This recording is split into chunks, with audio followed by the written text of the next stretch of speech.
حضرت فاطمہ زہرا رضی اللہ تعالی عنہا، سارے کہہ دے رضی اللہ تعالی عنہا، یہ کوئی عام ہستی نہیں ہے حضرت فاطمہ زہرا، خاتون جنت بھی ہیں۔ اللہ کرے ہماری ماؤں بہنوں بیویوں کو کل قیامت کے دن سیدہ خاتون جنت کا سایہ نصیب ہو جائے، اللہ ان کی چادر تطہیر کا اللہ ان کو سایہ دے۔ اور یہاں بھی اللہ کرے ہماری مائیں بہنیں یہی عمل کریں جو سیدہ فاطمہ، ایک بال بھی سیدہ فاطمہ کا زندگی میں ننگا نہیں ہوا تھا، ایک بال بھی نہیں ننگا ہوا تھا۔ اور رات کو حضرت امام حسن امام حسین چھوٹے چھوٹے بچے دونوں کو پینگے میں سلا دیتی اور پھر ساری رات کھڑی ہو جاتی۔ والذین یبیتون لربہم سجدا وقیاما، حضرت سیدہ کی ساری رات سجدا وقیاما، سجدے اور قیام میں گزر جاتی۔ ابھی سجدے میں ہوتی یا قیام میں، صبح بلال حبشی اذان دیتا، سلام پھیر کر کہتی مولا کوئی ایسی لمبی رات بنا دے تیری فاطمہ کھل کر تیری عبادت تو کر سکے، تیری تو راتیں بڑی چھوٹی ہیں، اسی بھج پہنے ہیں، تراویہ دو زیادہ پڑھنا پہ جنا صرف نس جانے ہیں، کیوں جی لیٹ سونا بھی ہوتا ہے۔ اللہ کے بندے جاگنا ہے تو جاگ لے افلاک کے سائے تلے، حشر تک سوتا رہے گا خاک کے سائے تلے، خاک کے سائے میں سونا ہے، اور اللہ نے رحمتوں کا مہینہ بھیجا ہے تو کوئی 9 ساڑھے 9 بجے تک جاگ لیا کر، یہ تیرے حق میں بہتر ہے۔ حضرت فاطمہ ساری رات عبادت کرتی اور ساری رات عبادت کے بعد بھی کہتی تھی اللہ کوئی ایسی رات بنا دے، تیری تو راتیں بڑی چھوٹی ہیں، کوئی ایسی رات بنا دے میں کھل کر تیری عبادت کرنے چاہتی ہوں، ابھی میرا سجدہ مکمل نہیں ہوتا تیری رات مک جاتی ہے، ابھی میرا قیام نہیں ختم ہوتا تیری رات ختم ہو جاتی ہے، اللہ کوئی ایسی رات بنا تیری فاطمہ کھل کر تیری عبادت کرے۔ اللہ اکبر۔ اور قیامت کا دن ہوگا، سب جب گزر رہے ہوں گے تو پھر اللہ کی طرف سے ایک فرشتہ ندا کرے گا، اے دنیا کے نبیوں، دنیا کے ولیوں، غوثوں، ابدالوں، قلندروں، نیک صالح، حاجی، غازی، مجاہد، صحابہ، سب کو اللہ کا فرشتہ اعلان کرے گا، کہے گا سب اپنی نگاہیں جھکا لو، آنکھیں بند کر لو۔ نبی بھی آنکھیں بند کر لیں گے، صحابہ بھی آنکھیں بند کر لیں گے، قطب، غوث، غوث الاعظم جیسے بھی آنکھیں بند کر لیں گے، جی ہونا کیا جا رہا ہے؟ تو فرشتہ اعلان کرے گا فاطمہ بنت محمد آنے والی ہے۔ آئے کوئی ہے ان کے عروج جیسا بندہ؟ اللہ کوئی حد ہے ان کے عروج کی؟ اللہ اکبر۔ کہے کہ آنکھیں جھکا لو، بند کر لو، آنکھیں بند کر دی جائیں گی، ہر بندے کی آنکھوں کو بند کر، چاہے وہ نبیوں کی جماعت چاہے وہ ولیوں کی جماعت، فاطمہ بنت محمد آنے والی ہے، وہ گزر کے جائے گی۔ گزرنا تو انہوں نے بھی ہے، ہم نے بھی پل صراط سے گزرنا ہے، پتہ تو اس وقت لگے گا، حشر کو ہوگا یہ معلوم کہ جیتا کون اور ہارا کون، یہ تو حشر کے دن پتہ چلے گا۔ ابھی مزے کر لیں، ہم نے انواع و اقسام کے کھانے کھا کے بھی ہم روزے چھوڑتے ہیں، ہم تراویاں نمازیں چھوڑتے جا رہے ہیں، کر لیں مزے، یہ دور نہیں ہے، قبر آنے والی ہے، پتہ اس میں سارا لگ جائے گا کہ کیا بنی۔ یہ جب بندہ قبر میں جائے گا تو سارے اس کے کھل جائیں گے۔ حضرت علی رضی اللہ تعالیٰ فرماتے ہیں نا کہ بندہ جاگتا ہی قبر میں ہے، دنیا میں تو بندہ سو ہی رہا ہے، بندہ قبر میں جاگتا ہے، پھر پتہ چلے گا۔ بچے بیمار ہو گئے، امام حسن امام حسین علیہ السلام بیمار ہو گئے، تو دعا منت مانی، یا اللہ کریم میرے بچوں کو صحت دے دے، میں روزہ رکھیں گے، ہم سارے روزہ رکھیں گے۔ یہ منت نہیں منی کہ یا اللہ کریم مینوں بچہ دے دے تو میں ڈھول نال نچدی ہوئی شیر بابا حاجی شیر دربار تے جاواں گی، یہ منت نہیں ہے، میں جمرہ پاندی جاواں گی جو دھمالا بھئی، یہ منت یہ ہے روزہ رکھو، منت یہ کہو جی میں قرآن ختم کروں گا 2-4 دنوں میں، 15 دنوں میں پورا تیرا قرآن، میں روزے رکھوں گا، یہ منتے ہیں، یہ نظر و نیاز اللہ کی بارگاہ میں سب سے زیادہ قبول یہ ہیں۔ یہ ڈھول ڈھمکے یہ ہمارا اسلام سے ان کا کوئی تعلق نہیں ہے، چاہے وہ شادی کا موقع ہو۔ تبا تابعین کے دور میں مسجد 400 میٹر 400-500 یعنی آدھا کلومیٹر مسجد جب دور ہوتی تو کافر بھی ڈھول بجانا بند کر دیتے تھے، مسجد ابھی آدھا کلومیٹر دور ہوتی تو کافر ڈھول بجانا بند کر دیتے تھے، کافر کہ مسلمانوں کی عبادت، وہ ساڑھے اتھے آ کے وجہ ہی کھڑے ہونے نا، مسجد گیٹ تے آ کے ڈھول ڈڑال شروع ہے، کچھ خوف خدا ہی نہیں ہے کہ یار مسجد ہے، اس کا احترام ہے، اللہ کا گھر ہے، اللہ کے گھر کے سامنے میں کیا کر رہا ہوں۔ اور منڈا نفلہ پڑھن آندا ہے، انہیں بھاویں وضو کیتا ہے یا نہیں کیتا ہو، کیونکہ وہ میک اپ بھی اترنا ہوتا ہے نا، میک اپ بھی اتر جائے گا اس نے جو کیا ہوتا ہے، اور باقی وہ اندر آ جاتا ہے، باقی سارے باہر کھڑے ڈھول ہی بجا رہے ہوتے ہیں، اور شرم کرو یار، مسجد کو دیکھ کر تو کافر آدھا کلومیٹر دور ڈھول ڈھمکا بند کر دیتے تھے، اور ہمارا اسلام، ہم مسلمان ہو کے ہم مسجدوں کے ساتھ کیا سلوک کر رہے ہیں۔ بہرحال بات لمبی ہو جائے گی، وقت تھوڑا ہے۔ جب بیمار ہوئے تو روزے کی منت مان لی، یا اللہ میں روزہ، ہم سارے روزہ رکھیں گے، اللہ تو میرے بچوں کو شفا دے دے۔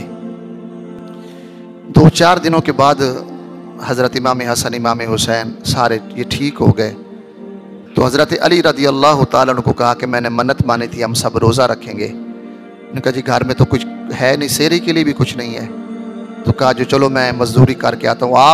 آپ حضرت علی نے ساری رات لگائی، ایک یہودی کے باغ کو پانی دیا ہاتھوں سے بھر بھر کے، ڈول کھینچ کھینچ کر، آپ کے ہاتھ مبارک پہ ورم اور خون جاری ہو گیا، ساری رات آپ اس کو پانی دیتے رہے، اور صبح پیسے جو ملے اس کا سودا سلف، یا جو اس سے پیسے لے لیے تھے پہلے آ کر سودا سلف لیا۔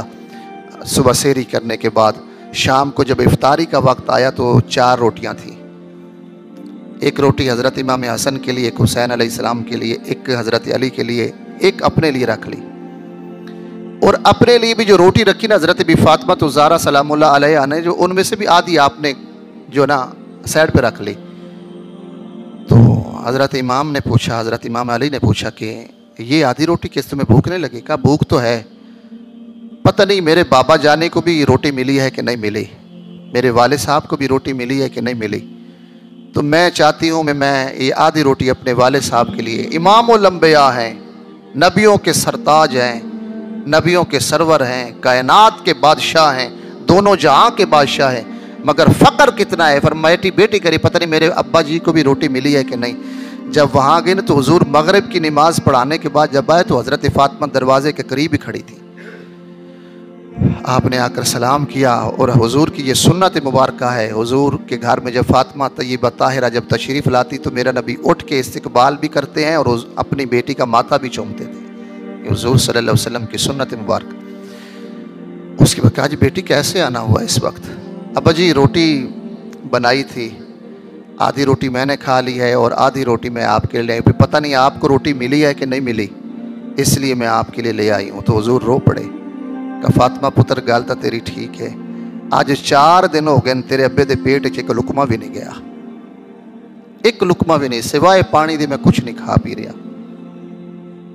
رنگ برنگے کھانے کھا کے اسی حضور کی سنتوں پہ اور حضور سے محبت کرنے والے ذرا غور تو کریں کہ بیٹی 4 دن ہو گئے ہیں تیرے باپ کے اس پیٹ میں ایک بھی لقمہ نہیں گیا۔ اور جب حضور روئے نا تو حضرت فاطمہ رونے لگ پڑی، ابا جی تو کادی کمی ہے، اللہ سے آپ ڈائریکٹ مانگ لو، اگر حضرت موسیٰ کے امتیوں کے لیے، بنی اسرائیل کے لیے من و سلوہ آ سکتا ہے تو آپ کے لیے کھانے نہیں آ سکتے؟ آپ دعا کیا کریں، آپ مانگ لیا کریں۔ جب حضور صلی اللہ علیہ وسلم نے یہ بات سنی تو کہا بیٹی بات سن، میں اور میرے اہل بیت جب ہم سب صبر کرتے ہیں نا تو اللہ اس صبر کا ہمیں اجر کیا دیتا ہے؟ اللہ میرے گناہ گاروں پر رحمتیں فرماتا ہے۔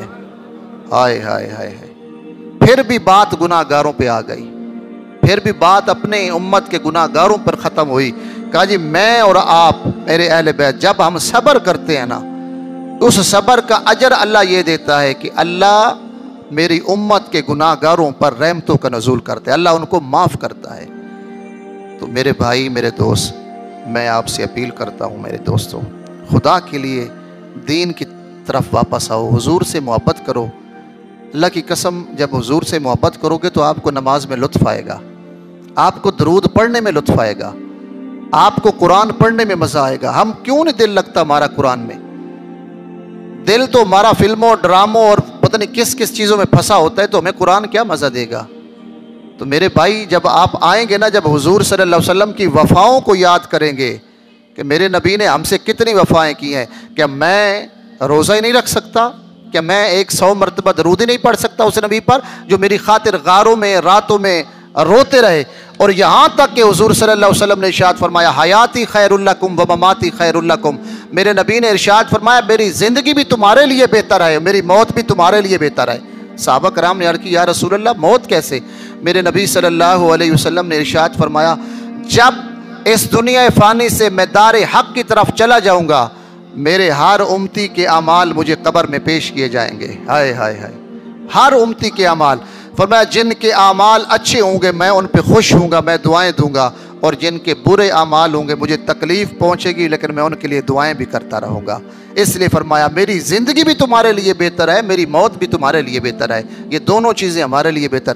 یار خود سوچو، جب شام کو ہمارے اعمال حضور کی بارگاہ میں جاتے ہوں گے کہ آج اس نے روزہ بھی نہیں رکھا اور رمضان میں بھی ایک نماز نہیں پڑھی، تو کیا خیال ہے میرے نبی خوش ہوتے ہوں گے؟ میرے نبی بڑے راضی ہوتے ہوں گے؟ کچھ سوچا ہم نے؟ ہم حضور کی بارگاہ میں کس منہ سے جائیں گے؟ تو حضور صلی اللہ علیہ وسلم فرمایا میری زندگی بھی ہو میری موت، میری امت تمہارے لیے بہتر ہے۔